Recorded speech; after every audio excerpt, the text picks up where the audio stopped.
Ahora comenzamos nuestra serie de violación de los supuestos del teorema de Gauss. Vamos a partir mirando el problema de la multicolinealidad. Lo que vamos a mirar en este video va a ser, en el fondo, qué es la multicolinealidad, o sea, a qué se refiere cuando nosotros estamos hablando de que existe un problema de multicolinealidad en el modelo. Si es que esto es efectivo, ¿cuáles serían sus consecuencias? ¿Qué pasa con los estimadores? ¿Qué pasa con las varianzas? ¿Cómo podemos detectar si estamos en presencia de una multicolinealidad y qué podemos hacer en presencia de la multicolinealidad? Bien, ¿qué es la multicolinealidad? Yo aquí quiero hacer hincapié en que este problema de la multicolinealidad es un problema de la muestra, no del modelo poblacional. Es decir, este es un problema que se da cuando nosotros estamos trabajando con una de muchas muestras. Multicolinealidad significa que tenemos una relación lineal entre varias variables independientes. ¿Por qué sucede esto? Porque como estamos trabajando con datos que no son experimentales, o sea, no podemos controlar todos los efectos del experimento, sino que vamos al mundo laboral y miramos lo que está ocurriendo, salimos a recoger datos, miramos encuestas, entonces no podemos controlar todas las variables que puedan influir en nuestro estudio y por lo tanto entonces ocupamos variables que puedan estar relacionadas entre sí. Em, Al estar relacionadas entre sí, lo que pasa con el método de mínimos cuadrados ordinarios es que no puede detectar si ese efecto sobre la variable dependiente depende de x1 o de x2. O sea, si comparten entre ellas alguna información, entonces hace difícil la estimación por mínimos cuadrados ordinarios, porque no podemos aislar los efectos. Aquí les voy a dar un ejemplo muy sencillo. Supongamos que vamos a cultivar un vegetal, papa. Y entonces vamos a partir nuestro predio en varias secciones y vamos a plantar papas y vamos a entonces cada cierto tiempo abonarlas con productos X y Z o vamos a poner pesticidas X y Z en cada vegetal. Por ejemplo, aquí tenemos una tabla donde tenemos nuestros distintos vegetales. Tenemos, por ejemplo, en el primer predio que tuvimos un promedio de 45 centímetros de crecimiento y le echamos 10 gramos de el abono X y 10 gramos del abono Z. Entonces vemos que, por ejemplo, mientras más gramos de abono vamos poniendo, también aumenta el crecimiento de nuestra planta. El punto es que tanto los gramos de X como los gramos de Z aumentan simultáneamente. Entonces, con esta información de la muestra, no podemos saber si el efecto que tuvo en el crecimiento de nuestras papas se debe a solamente el abono X, solamente en el abono Z o ambos abonos. Para que lo veamos un poquito más en términos de matrices, cuando nosotros teníamos el modelo de regresión simple, solo teníamos una variable independiente. Cuando nosotros incorporamos un modelo de regresión múltiple, tenemos muchas más variables independientes. Entonces, estas variables independientes podrían estar relacionadas. Por ejemplo, si nosotros queremos ver los determinantes del salario de un individuo, incorporamos en nuestro modelo de regresión la edad y la experiencia y los años de educación.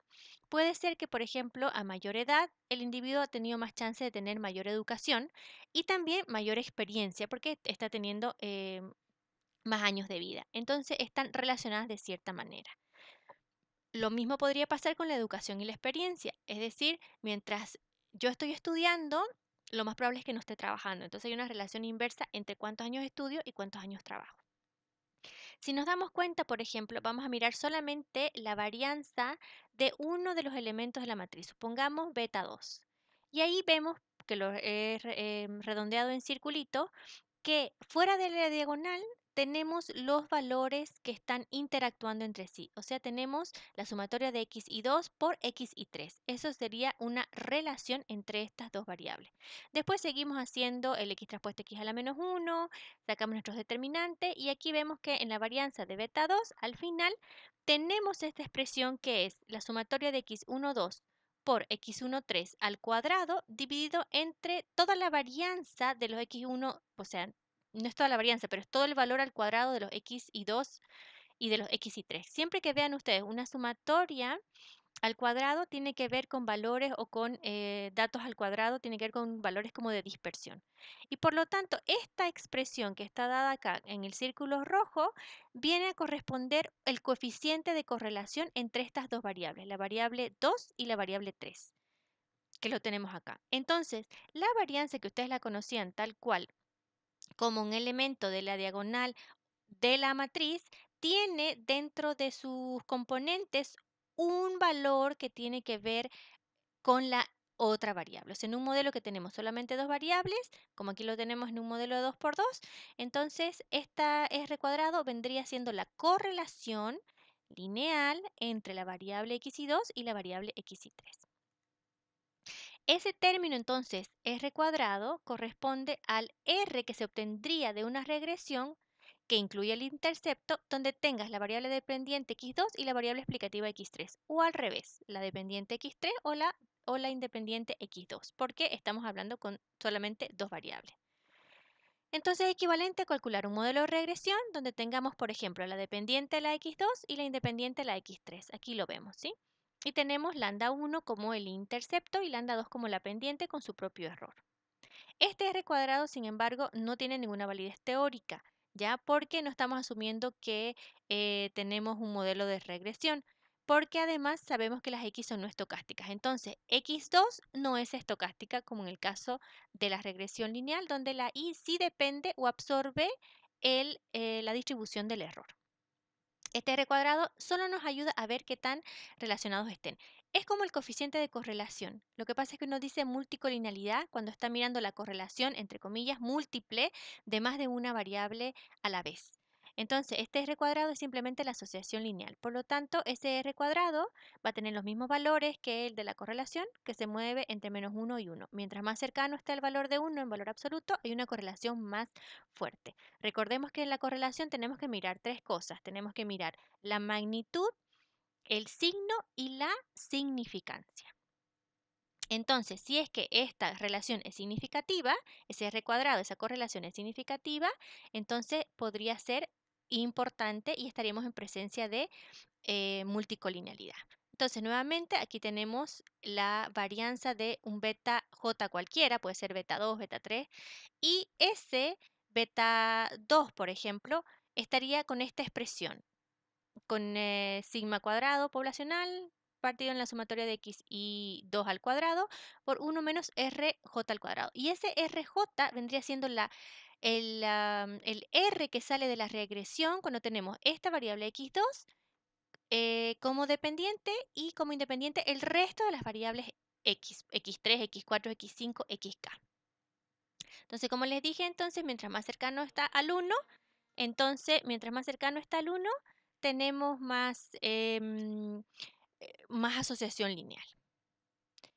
En caso extremo, si es que esto fuera 1, significa que hay una correlación perfecta, no podríamos ocuparnos de estimar, no podríamos estimar los estimadores porque tendríamos como un clon de variable. La razón es que estamos en presencia, por ejemplo, de una linealidad perfecta, ¿cierto? Porque sería una combinación de la otra, sería un clon de la otra, y por lo tanto tendríamos como una matriz linealmente dependiente. Y cuando las X son linealmente dependientes, no podemos encontrar su inversa y sería impracticable la estimación.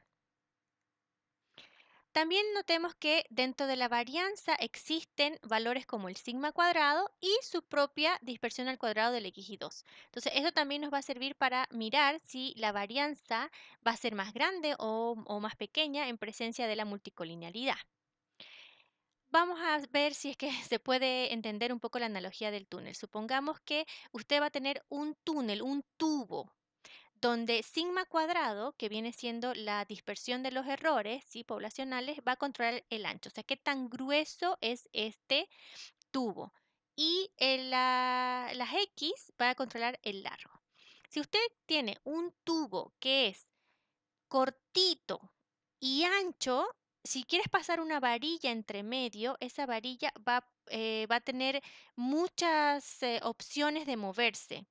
O sea, imagínense como un anillo donde quiero entonces introducir un lápiz y ese lápiz va a tener un rango de mucho movimiento. Y si lo imaginamos el lápiz como recta de regresión, nuestro pronóstico y predicción es muy variable. Sin embargo, si tenemos un tubo que es angostito y largo, al introducir el lápiz, la punta del lápiz que sale por el otro lado del tubo no va a tener mucho espacio de movimiento. Entonces nuestro pronóstico va a ser mejor. Por lo tanto, ¿qué hemos aprendido ahora? Hemos aprendido que a mayor varianza hay mayor dispersión y por lo tanto mayor incertidumbre. Así que si el sigma cuadrado es pequeño, el tubo es más angosto. Pero además sabemos que si hay mucha dispersión en las X, nos interesa que haya dispersión en las X, el túnel o el tubo se hace más largo, lo que permite que entonces nuestro pronóstico sea más preciso. Y esto es lógico. Por ejemplo, si yo quiero saber la variabilidad del dólar, que está, bueno, últimamente está tirando mucho para la baja, pero si queremos ver la variabilidad del dólar, no puedo quedarme, por ejemplo, con un dato del mes de junio y de mayo, sino que tengo que ocupar, por ejemplo, los últimos 13 meses anteriores o los últimos 30 días y no la última semana. Entonces, es importante que tengamos una gran dispersión en las variables X, porque así nos va a permitir entonces hacer este tubo más largo y tener un sigma cuadrado más reducido, una varianza poblacional más pequeña, por lo tanto, entonces va a ser menos el rango de imprecisión. ¿Qué más? La varianza que estimamos entonces tenderá a ser menor cuando el ajuste de R cuadrado sea alto. Es decir, tengamos un buen modelo que explique mucha de la variabilidad, el tamaño muestral sea grande, ¿sí? Siempre que nosotros tenemos muestras con n grande, podemos hacer uso, por ejemplo, del teorema central del límite y eso nos permite hacer muchas cosas normales. Y así también la idea es que hay una alta variabilidad de las X. El problema entonces con varianzas muy grandes es además que existe, ¿cierto? Em, un problema de incertidumbre y por lo tanto las variables explicativas pueden estar muy correlacionadas entre sí. Veamos lo que ocurre entonces con un modelo de Valentine, ya lo hemos visto nosotros en clase. Aquí tenemos toda la variable dependiente y, toda la varianza de la variable dependiente d. Y si x2 y x3 son ortogonales, significa que no comparten ningún tipo de información, entonces toda la información de x2 puede ser atribuible para y, o sea, toda la información que logra, digamos, captar x2, y toda la información que logra captar x3 también podemos atribuirla a y. Pero si existe una colinealidad o una correlación o una asociación entre x2 y x3, todo lo que estas dos comparten no puede entonces aislarse de los efectos hacia la y. Por lo tanto, todo lo que está en el área gris se bota y nos quedan solamente los espacios por separado. Entonces, mientras mayor es la colinealidad, menos información nos queda para determinar los estimadores y por lo tanto nos puede ayudar también a tener mucha varianza. ¿Cuáles son sus consecuencias? Bien, si se satisface el supuesto del teorema de Gauss, acuérdense que la multicolinealidad no es necesariamente no es parte del teorema de Gauss porque es un problema de la muestra, los estimadores siguen siendo MELI, ¿sí? Aún en presencia de multicolinealidad, porque estamos hablando de un problema de muestra. La multicolinealidad no destruye la propiedad de invarianza mínima. Los estimadores lineales siguen siendo insesgados, tienen varianza mínima, pero lo que implica es que esa varianza no necesariamente es pequeña. O sea, en presencia de multicolinealidad tenemos varianzas grandes. Ahora, es la varianza mínima que puede tener un estimador de mínimos cuadrados, o sea, sigue siendo MELI, pero esa varianza es muy grande. ¿Esto genera qué? Los estimadores MICO presenten varianzas y covarianzas altas. Al tener varianza y covarianzas altas, es más la información que tienes que agregarle a los intervalos de confianza. Por lo tanto, estos se hacen más grandes. Y por lo tanto, recordemos que un intervalo de confianza contiene múltiples hipótesis nulas que no podemos rechazar. Al existir múltiples hipótesis nulas que no podemos rechazar, entonces básicamente todos los otros test nos tienden a concluir que los coeficientes no son significativos, o sea, que son cero básicamente. y el R cuadrado puede ser muy alto. Esa es una de las formas de darse cuenta si estamos en presencia de multicolinealidad, porque, por ejemplo, vemos que el R cuadrado anda bien, está alto, pero todos los test individuales no me resultan significativos. Entonces uno dice, bueno, ¿qué pasa? Tengo un R cuadrado que explica bastante bien el modelo, pero tengo muchos test que no son significativos. Eso puede ser un problema de multicolinealidad, no un problema que efectivamente no haya una variable significativa. Ahora, como es un problema de muestra, entonces los estimadores MICO y sus errores estándar pueden ser sensibles a pequeños cambios en la información. O sea que si yo puedo aumentar más datos, por ejemplo, a la muestra, no tomar los últimos 30 días, sino tomar, por ejemplo, en el caso del dólar, los últimos 180 días, entonces puedo disminuir el problema de la multicolinialidad. ¿Sí? Y por lo tanto también los estimadores son muy dependientes entre sí. Y eso es lo que nos ocurría, ¿se acuerdan? En algunos talleres en que incorporamos una variable, por ejemplo, la experiencia, y entonces la educación dejaba de ser significativa. ¿Por qué? No porque no hubiera un efecto, sino porque estaban correlacionadas y entonces como que le come a la otra, como que la canibaliza. ¿Cómo detectamos? Como les dije, altas correlaciones entre parejas regresores. Lo primero que siempre hay que mirar es una matriz de correlaciones. Después les voy a hacer un tallercito para que lo vayamos viendo en el software. Pero si tenemos regresores, variables independientes que tienen una correlación más o menos alta y significativa, entonces podríamos tener problema de multicolinialidad. Nuevamente, recuerden, vemos tres cosas. Vemos si la correlación es significativa, o sea, existe verdaderamente. Después vemos la magnitud es grande, es pequeña, sobre 0,3, sobre 0,4 es aceptable, es alta, es media, y la magnitud, y el signo, perdón. Lo que les dije, ¿cierto? R cuadrados altos y pocos T significativos pueden dar una luz de que estemos con multicolinialidad. Y lo otro es mirar regresiones auxiliares. Estas regresiones auxiliares simplemente son regresar una variable X con el resto de las variables, o sea, hacer un modelo de regresión con la variable, por ejemplo, x2 con el resto de las variables, x3, x4, lo mismo que habíamos visto antes, y obtener ese RJ y ver si ese RJ es significativo. Si es significativo, lo que implica es que tenemos relación entre las variables. ¿Cómo detectamos? El software, el SPSS, nos da lo que se llama el factor inflador de la varianza, el FIB, que tiene esta fórmula y no deben preocuparse mucho, la verdad, porque nos los da directamente el software. Lo que hace es que muestra, por ejemplo, qué tan grande es este problema de la varianza, o sea, qué tan grande está siendo aumentada o inflada esta variable, esta varianza. Como práctica, si ese FIB es superior a 10, decimos que estamos en presencia de una colinialidad alta. Hay que considerar, sin embargo, que un alto FIB puede no necesariamente ocasionar errores estándar altos. ¿Por qué? Porque también depende del sigma cuadrado y del xi cuadrado. O sea que puedes tener un factor de inflación alto, pero que se compensa con una menor dispersión, o sea, con la analogía del túnel. Y también tenemos otro que es lo mismo que el factor inflador de la varianza, pero es su inversa, que se llama el índice de tolerancia. Por lo tanto, es uno partido en el FIB. Cuando hay colinialidad perfecta, ese tol es 0 y cuando no hay colinialidad es 1. ¿Qué podemos hacer en presencia de multicolinialidad? Bueno, lo importante aquí no es si existe o no colinalidad. Es casi seguro que van a tener un cierto grado de colinalidad porque estamos trabajando con una muestra. El punto es si esa colinalidad es muy fuerte, de modo de que nos impida estimar los regresores, los estimadores, o salgan no significativos. Algunas soluciones, bueno, si tenemos alguna información a priori, por ejemplo, algunos trabajos empíricos, o sabemos, por ejemplo, que tal vez el efecto del dólar va a influir, por ejemplo, en el precio del cobre o al revés, entonces ya sabemos que es información que es relevante y que la podemos incorporar en nuestro estudio.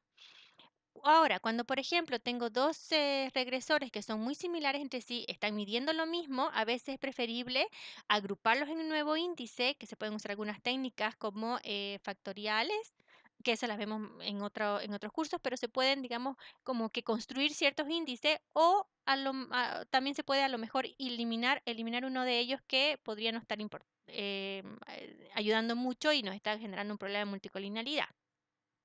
Incluir información externa a los datos. Por ejemplo, si fuera posible aumentar el n. Ahora, eso es un poco más complicado porque normalmente uno trabaja con ciertas bases de datos que ya están hechas y no podemos retroceder el tiempo e ir a preguntar nuevamente a los individuos o agregar nuevos individuos. A veces también se puede aminorar un poco esto transformando variables. Por ejemplo, aplicando logaritmos o en el caso de series de tiempo, que eso con más profundidad se ve en tópicos avanzados de econometría, a veces uno hace variables en rezago, se llama, que significa, es por ejemplo, relacionar el mes de junio con el mes de mayo con el mes anterior y así sucesivamente. En lugar de eliminar, como les dije, directamente las variables, se pueden transformar con componentes principales o análisis factoriales y dejarlo entonces con variables ortogonales. Eso es por lo pronto en nuestro tema de multicolinealidad y les voy a subir un video con la parte práctica.